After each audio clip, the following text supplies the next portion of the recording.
Hello everyone and welcome back to the channel Say What's Real TV. This review is for Tyler Perry's Sistas, Season 7, Episode 6, Pretty Hurts. So we open up the episode with Andy hosting a birthday brunch for Sabrina, who is celebrating her 35th birthday. Happy birthday to you. Happy birthday to you. All right, Sabrina, that's a little something for you. Since your homegirls didn't sing it to you, then that's from the audience. So there you go. So all the ladies, they arrive. They look really nice. So they get to chopping it up a bit. And Andy finally mentions Robin's name and says that since he's been gone, you know, she's trying to help campaign, make partner, and handle everything going on in the office and how it's been hard for her. So Danny mentions how Krisha has her on this self-awareness kick and how she found an app that has all these erotic stories on it that has her self-awareness through the roof. And she's really liking it. So then Karen chimes in and says she needs to rediscover some of that peace Danny has found because of the reopening of her salon, the baby, and Zach bugging her about a DNA test. And then she throws in that she knows that Fatima put him up to it. Like, I don't know why we had to bring all of that up, but then Danny was like, do you think it's wrong for them to know that? So, of course, instead of her saying yes or no, she says, oh, so you're on their side. And I was glad that Andy was like, look, we are here to celebrate Sabrina's birthday, period. So Andy, she wants to start a new tradition to where you tell the birthday girl what you love about her. So Danny, she goes first and she tells Sabrina that she loves the way she embraces her natural beauty, even though she could shave her legs a bit more. I'm like, that damn Danny is silly.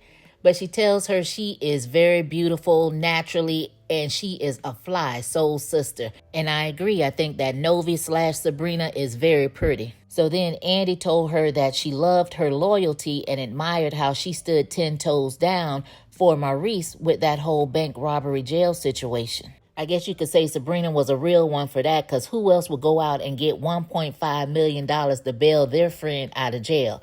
So Danny and Andy, they both tease her and say, had it been anybody else, Maurice would still be in the jail, under the jail, possibly doing life in prison. And that's facts.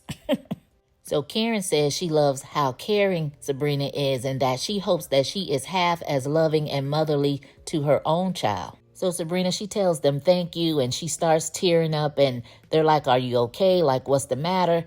She says that, you know, birthdays just make her realize just how much time is going by so quickly. She's seeing her friends start to have kids and it's making her think about her own biological clock. So she brings Rich up and says that he's a great guy, but he values his freedom.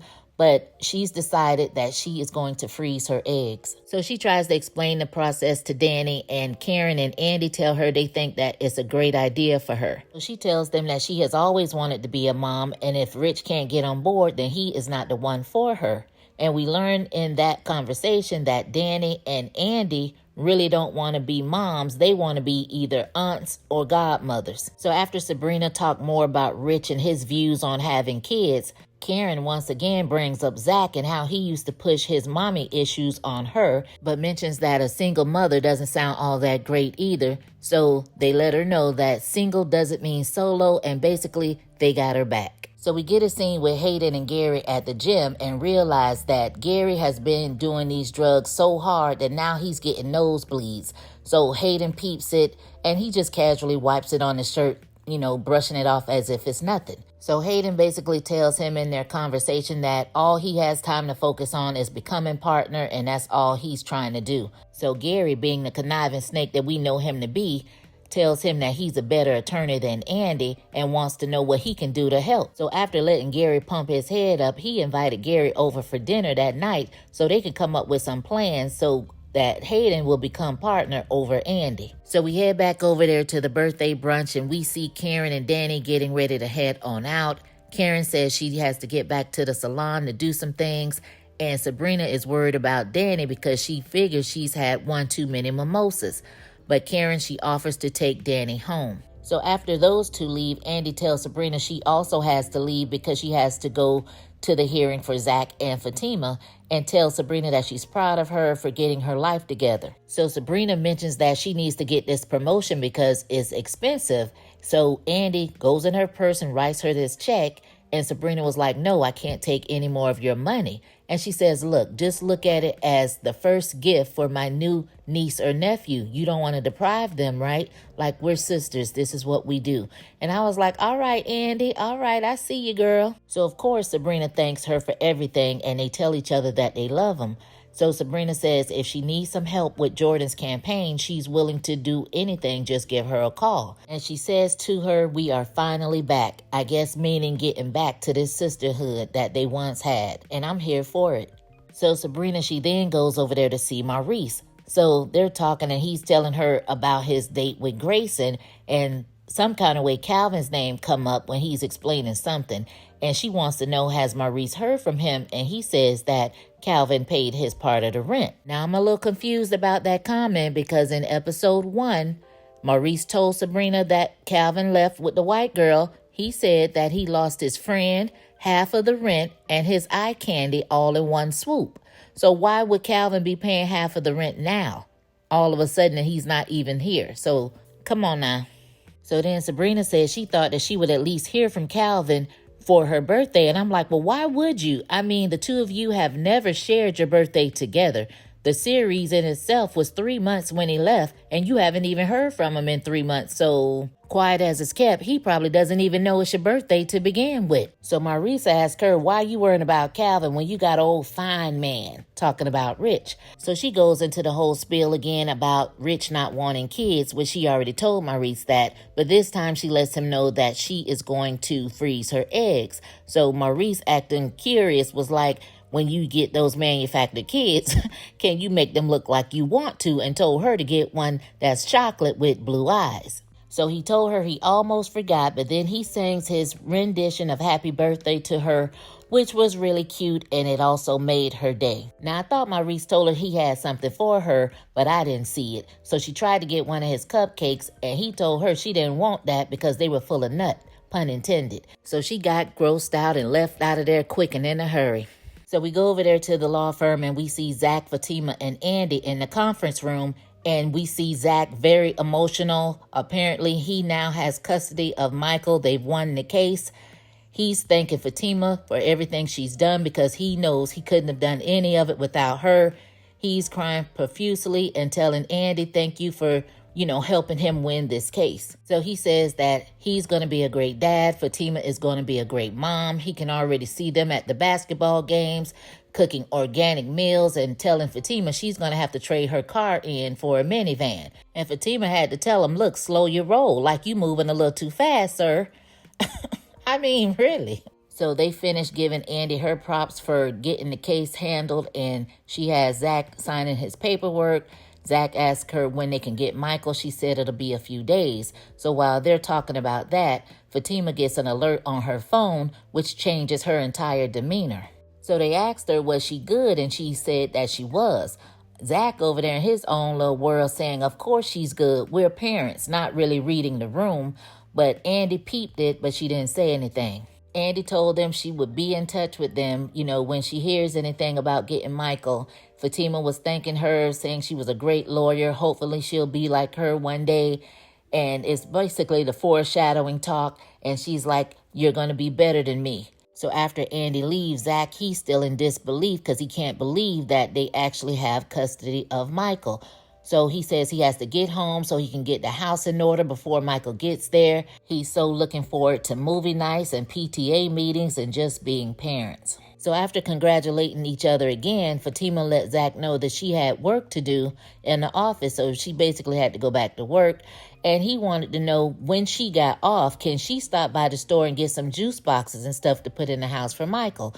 And I was confused because I was like, well, Zach, you're getting ready to go home. Why can't you stop to the store and get the stuff for the house that you want Michael to have? Now, of course, Fatima didn't have a problem with it. She was like, no problem. I got you. I love you. Okay, cool. But for me, I found it a little inconsiderate to ask her to have to stop when she gets off from work later in the evening when you could easily go to the store when you leave this law firm on your way home while you're not working. Like, it just gives me a preview of him expecting and wanting a lot from Fatima when she's not going to have it to give. So after Zach walks out, she looks at her phone again and says, this is happening at the worst time. So we go over there to the airport. We see Danny. She got out of the brunch clothes and she put on her easy access trench coat with little to nothing underneath. And not sure how she got to the airport because, as we know, Karen drove her home because she was tipsy. Mind you, she is still tipsy. So she goes into Tony's office and he's a little surprised to see her, and she lets him know that she called in. So he's basically trying to tell her to calm that down, like don't say that too loud. Like, for real, who really calls in and then shows up to the job, not even trying to be in disguise with this bright yellow canary trench coat on, and then you gonna go in one of the offices to try to hunt your man? Like, come on now, Danny. And then he realizes that she's been drinking. So she starts exposing what she has on underneath the coat, trying to give her man a little afternoon nookie when these kids run in. So Danny is making all kind of comments, asking whose kids are these, and Tony lets her know that those are his kids. Now, in this moment, we realize that Danny has never met Tony's kids. And I'm okay with that, because just because you're dating and sleeping together, that doesn't automatically give you the right to meet that person's kids. So we don't know if they live out of state. We don't know if they're in town, but I guess it really doesn't matter. So my question is to the audience, how long would you date someone before you allow them to meet your kids?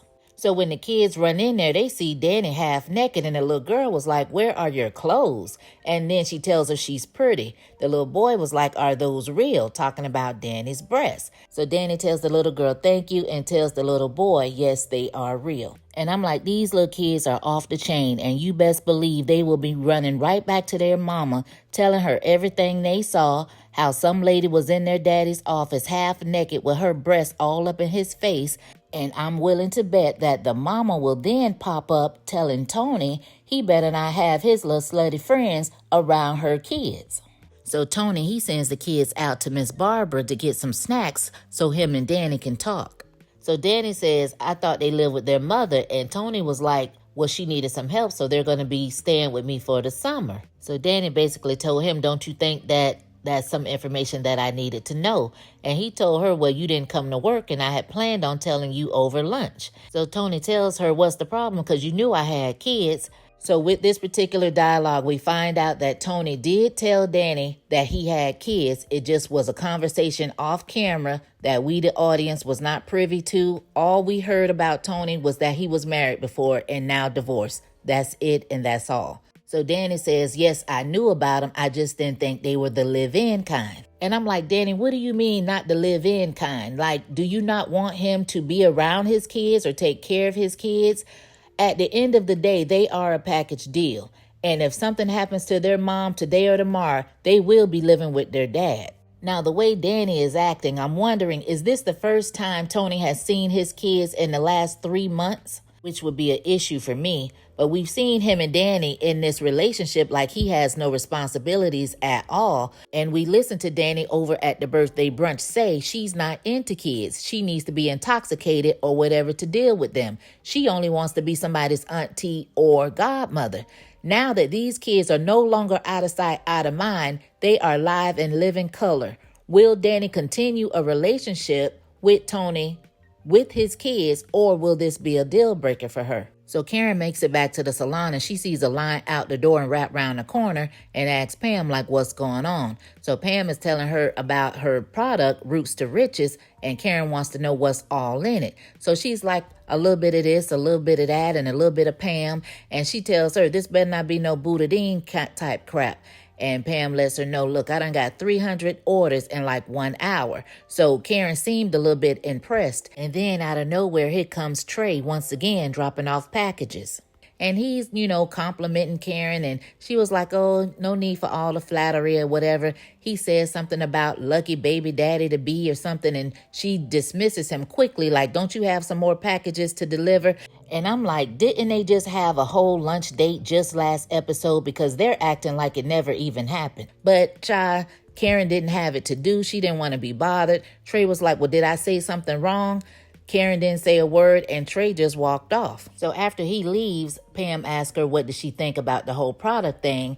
And Karen says she thinks that is too much and asks her, do you even have a license? And then it clicked in her head, how did you get this? Did you use my credit card again? And of course, all of us are confused because we've been through this credit card thing each episode. Now, the first time Karen found out about it, she cut Pam's access off to the accounts. The next time she started making purchases, she claimed she had her own line of credit.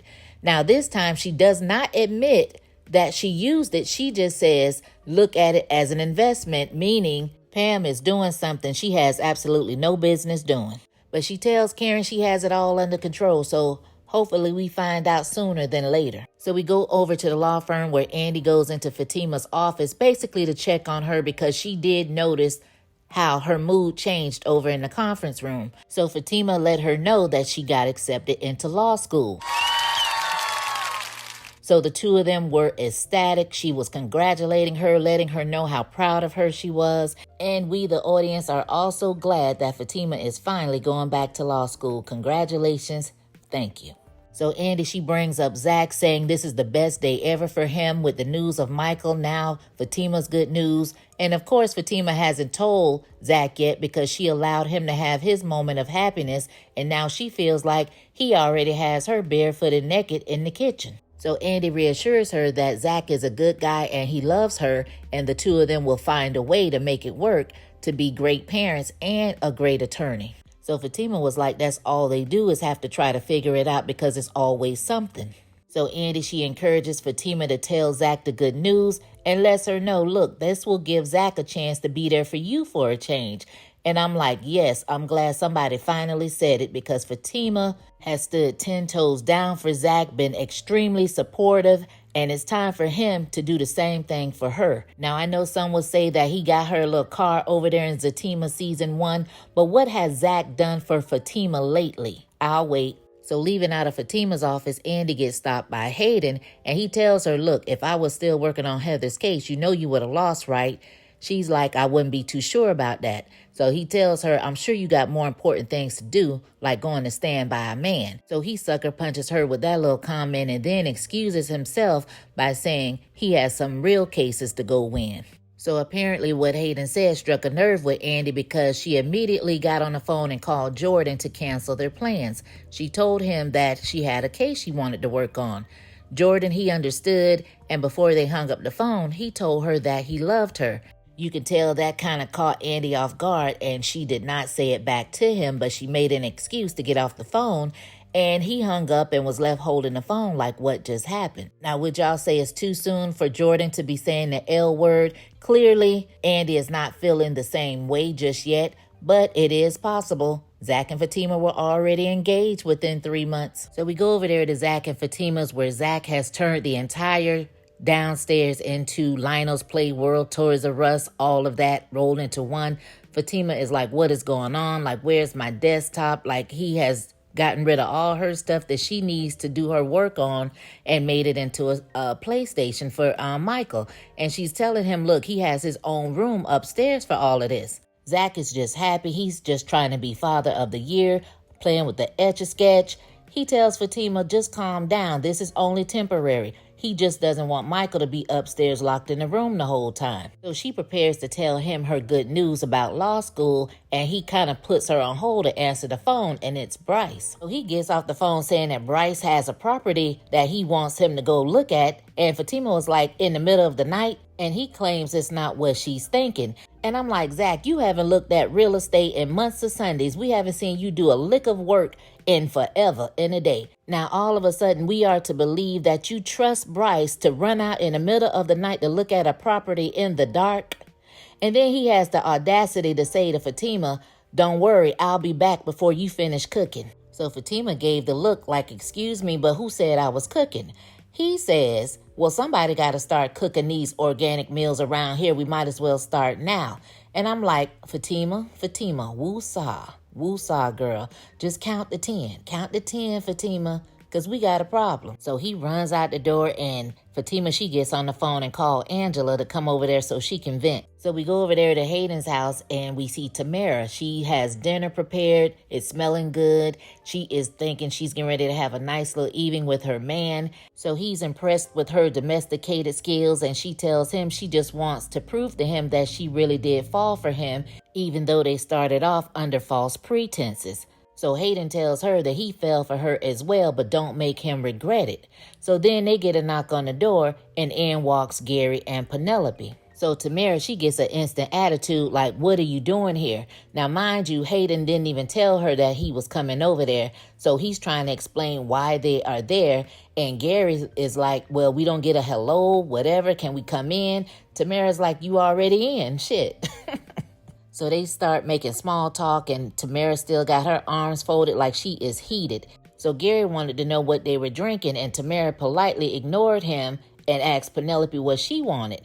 And Gary felt some kind of way asking Hayden, is she just going to keep ignoring me like that? I mean, Gary, what do you want her to do when you are the one that hired a whole private investigator to blow up her spot? So I don't understand why you think she's supposed to be kissing the ground that you walk on or something. So the two of them, they get in the corner and start whispering, and Hayden tells him to go easy on Tamara and mentions that Andy won the case against Heather. Gary tells him a clown could have solved that. She's a stripper on drugs. Case closed. Gary is telling Hayden he needs a big name case like a headliner, and Hayden is still worried about the FBI coming back to knock on his door. That's all he keeps talking about. So Gary tells him he will want to take this case. So what I'm guessing is Gary is going to set Jordan up and then attempt to have Hayden represent him. So we go back over there to Zach and Fatima's, and we see Fatima using Michael's brand new crayons, coloring vigorously in the coloring book. When Angela walks in, she's looking around, looking at all the toys spread all across the whole living room. And Fatima, she starts ranting about what teacher they had that used to say color inside the lines, and Angela just had to stop her and say, girl, what's going on? So she tells Angela the good news and how she got into law school, and now they have custody of Michael. She's wondering what if Karen's child is Zach's. That will make 2 baby mamas in 1 year. And what if she wants to have kids? She tells Angela this is not how she thought her life would be. She doesn't want to lose herself in her dreams. She wanted to be this great attorney and travel the world with her man. So Fatima says that she wants to have her own kids, and I guess she feels like she is being thrown into this ready-made family, but Fatima did know this going into the relationship and continuing on with Zach. But in her words, she was going to stick beside him through hell and high water. But when the rubber meets the road and reality sets in, it's a whole nother ball game. So Fatima, she then gets a text message from Andy saying that she needed her help, and she posed the question to Angela, what if I need to go somewhere? Who gets to leave, me or Zach? So Angela basically told her, this is your story. Don't worry about what the teacher used to tell us. Just color outside the box. So we see Karen going to the hospital asking for her doctor. The doctor's not there, so she asks to see an on-call doctor. Basically, she gets set up for amniocentesis. We see the next episode, she's going to go to Zach, let him know that one is scheduled for the following day. And all I have to say when it comes to DNA is episode 8 or 9, me, whichever one is giving the actual results. That's all I want to hear, period. And side note, I will say it once again, I don't care who is the father of the child. If Zach is the dad, so be it. He has been willing to take care of this child from the beginning. So let's just move forward and get to that. I'm just tired of hearing about a DNA. So we go back over there to Hayden's house, and they're all having dinner, making small talk. Gary, he gets a phone call from Hudson, and he's giving him the rundown of what's going on. And Gary's telling him no matter what it costs, they need to get this cop because they already got the girl paid. So just basically make it happen. So back at the table, Penelope, she gets a pain in her side, and I thought she was going to say, oh, my water broke or something. So she asks where the restroom was, and Hayden, he offers to go show her. And I was wondering, why didn't Tamara take her to the restroom? So Gary, he gets off the phone and he comes back over there telling her, oh, you know how to clear a room. And she says, Gary, give it a rest. Me and Hayden are together now and there's nothing you can do about it. So he tells her he knows her type and calls her a gold-digging hustler. And she says, get out of my face. So he gets back in her face all close talking about what are you going to do about it? And I'm like, what we got going on here? So we go over there to Danny's house and we see her staring at a picture of Preston and Mindy when she decides to call Andy, but the phone goes straight to voicemail. So she remembers that Krisha said to consider therapeutic journaling and write down things that anger you or brings you grief. So as Danny starts to write, she's trying to keep it together, saying what she wants, how she feels like the minute she opens up, the rug is always pulled up from under her like she has been sucker punched. She just wants someone to love her completely for her, with no catch, no lies, no ultimatum. So while Danny is writing, we get a montage of the other ladies choosing themselves. We see Sabrina, she's researching freezing her eggs, the pros and the cons. We see Fatima and Andy down to the law firm working hard on those cases. And we see Karen trying to get the whole DNA situation handled. So as Danny continues to write, she says that she knows she can't always depend on other people, so she chooses herself. A better her, a stronger her, and she urges herself to get up. Get up and be the baddest queen she knows that she can be, with or without them. That was a really great scene for Danny. I really like to see all the women doing what they need to do for themselves first for a change. That's what's up. So, child, we go back over there to Hayden's house where Tamara stands back up in Gary's face like, look, I'm not scared of you. I know who you are. You round here still in love with Andy, but pretending to be this family man. So these two going back and forth. Next thing you know, Gary done jacked Tamara up, and these two start kissing. She was kissing back, open mouth and all. I'm like, what in the world? Gary pulls away and says he likes a bad girl. Now, this is the type of energy I was talking about with Hayden and Fatima in the break room, where two people pretend that they can't stand each other. They hate each other guts so bad, but all the while got all this little pent up whatever they got going on, and then end up in some type of entanglement like these two are now. So then Hayden, he finally reappears after showing Penelope where the restroom was, and I'm like, what were the two of you doing in the back all this time? What took so long? Are you two in cahoots? Did you plan this to try to see what these two were up to? What's really happening? So Hayden says, is everything okay? And that's where the episode ends. Ooh, child, that was a lot going on. That doggone Gary is complete trash. Now, do you guys think that either one, Gary or Tamara, will tell Hayden what actually happened? Or do you think the two of them will keep it a secret and keep this little love affair going on? And I'm so glad that Fatima finally got in law school, and I'm glad that this therapy is really working for Danny. I like that last scene. It was really good. This episode was written by Maggie Bush. You guys drop down in the comments. Let me know what your thoughts are. I just want to say I appreciate all your support. Thank you guys for watching. Thanks for listening, and I'll catch you on the next one. Peace.